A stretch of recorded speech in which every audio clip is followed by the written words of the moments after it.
Bonjour, je m'appelle Stéphane, je suis formateur chez Vobus. Ça fait 5 ans que je travaille dans le monde de l'autocar et de l'autobus, et sinon, aussi loin que je me souvienne, j'ai toujours travaillé dans le monde de l'automobile.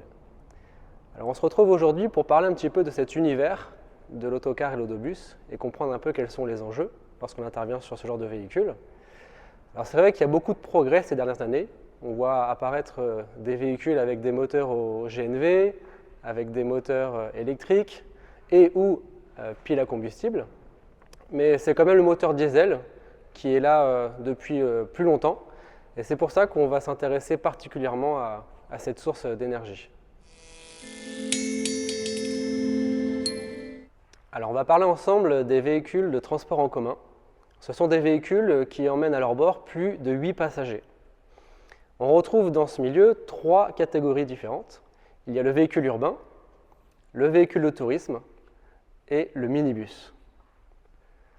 Alors le véhicule urbain, c'est un véhicule qui a un plancher bas et qui emmène à son bord principalement des passagers qui vont être debout. Le véhicule de tourisme, c'est un véhicule qui a un plancher surélevé, donc avec des soutes en dessous. Par contre, à l'intérieur, les passagers seront principalement assis et attachés. Et puis le minibus, c'est un véhicule qui est issu du véhicule utilitaire léger, mais qui a été spécialement aménagé pour emmener plus de 8 passagers. Alors, tous les véhicules de transport en commun sont équipés d'une plaque signalétique qui permet d'identifier précisément le véhicule. Alors, cette plaque signalétique, elle se trouve toujours à l'intérieur, à l'avant du véhicule. On va la retrouver par exemple sur un véhicule urbain à droite quand on rentre dans le véhicule. Et puis sur un véhicule de tourisme, elle se trouve dans l'emmarchement du véhicule à l'avant. Parlons des véhicules urbains. Ce sont des véhicules qui ont un poids total en charge qui va jusqu'à 28 tonnes.